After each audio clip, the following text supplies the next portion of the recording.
Every day, each and every weekday, live in this window, talking rock music with you. Don't forget, you got the nightly replay every night if you miss anything, 10 to midnight Eastern, and you can listen to full shows, anything you want, audio, video, etc., on the SiriusXM app. Hoping to have some news for you next week about our next virtual invasion. It'll be a major one. It'll happen from Los Angeles, and it is being fine-tuned right now. And it's probably going to happen, not probably, it's going to happen in about a week and a half from now. So as soon as I can give you information on how to sign up and join us virtually, I will certainly do so. And you are going to want to do it. So I'll let you know as soon as I can. Of course, today and almost every Friday, I dedicate to you, and of course, other days throughout the week as well, I dedicate to you opportunities to call into the show. I often say, and I truly mean it, I love talking to you just as much as I love talking to the artists who are nice enough to come on this show. News that most of us woke up to this morning, that the iconic singer and actor Meat Loaf has passed away at the age of 74 years old.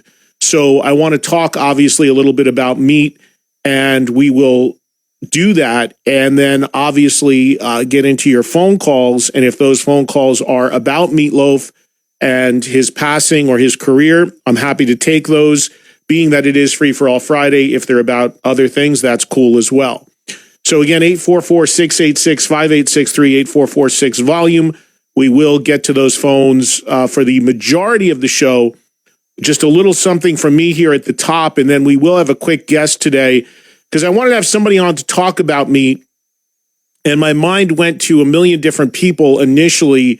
But the one person that I was able to, that I thought of immediately and was able to reach out to and is nice enough to come on for a few minutes, is a guy who was just recently in person in my Vegas studio with me on this show, and that is former Kiss guitarist Bruce Kulick, who also played, along with his late brother Bob, both Bob and Bruce Kulick played in Meat Loaf's band early in their career. So I thought it would be great to get some perspectives from Bruce, who was actually in the band with Meat early on as they were ascending and becoming a major, major act. So we'll get a few thoughts from Bruce, and then again, we'll turn it over to you for the bulk of the show. As far as thoughts from me on this, I mean, what can I tell you? I am a guy that has worked, that grew up and for years and years worked in a record store. I worked in a record store when Bat Out of Hell 2 came out, and watch the incredibly unlikely comeback that was with I Would Do Anything for Love and the other tracks on that record. Nobody saw that coming. And also, no matter when, even though when Bat Out of Hell came out, I was too young to have been working at that time, one of the biggest records of all time, at last check, something like 43 million copies of Bat Out of Hell sold around the world currently. One of the biggest selling records ever.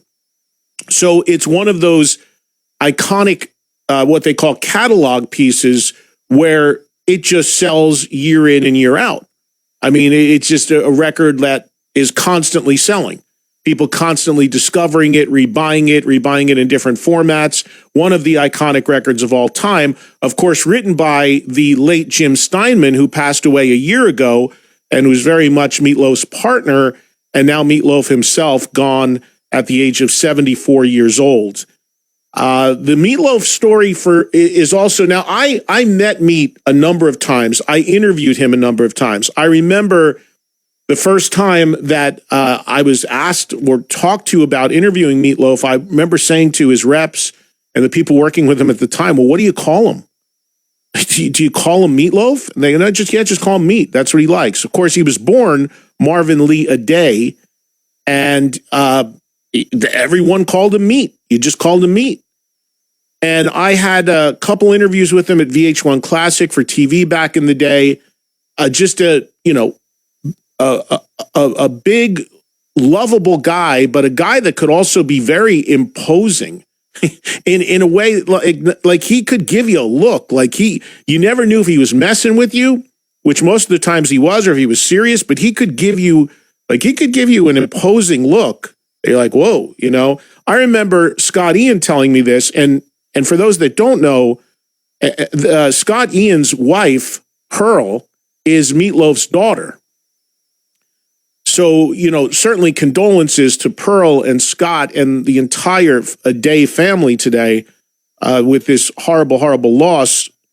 But I remember, and Scott has told this story on this show, that when he met Meat Loaf for the first time, his father-in-law, that it was imposing, because Meat's like, you're coming to pick up my daughter for a date, kind of sort of deal.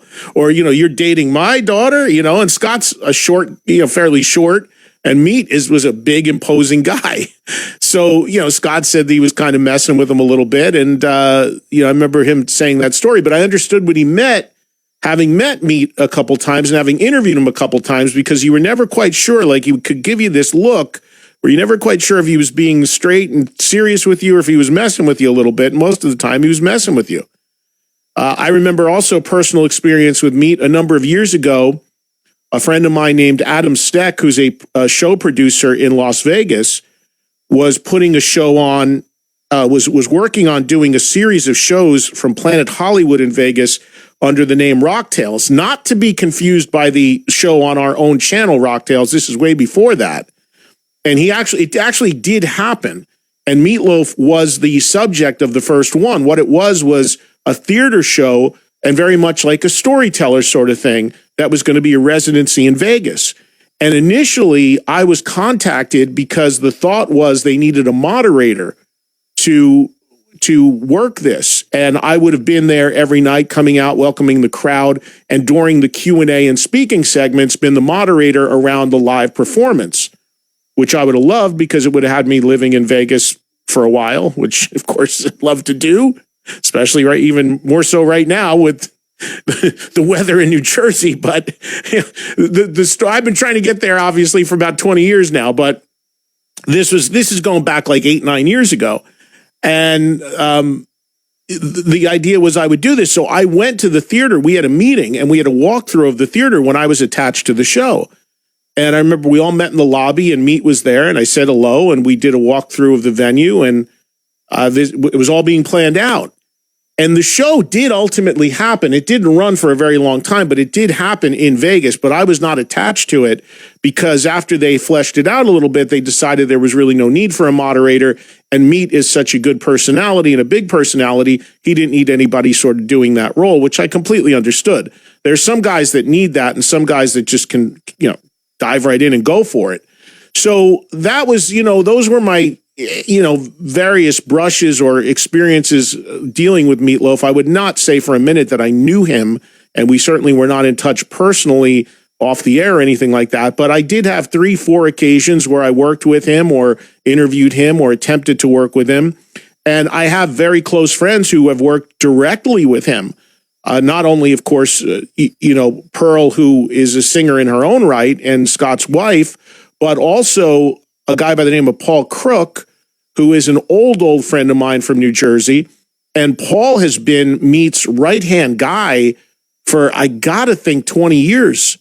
He was his guitar player, producer, co-writer. Paul, of course, also was in Anthrax at one point, so there's the Anthrax connection there again.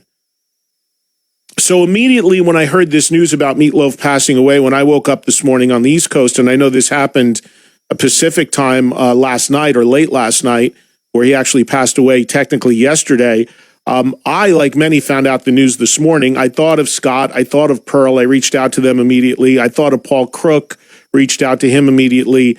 And everybody who is feeling this huge, huge loss. Of course, Meat Loaf, best known for Rocky Horror, with a role in that.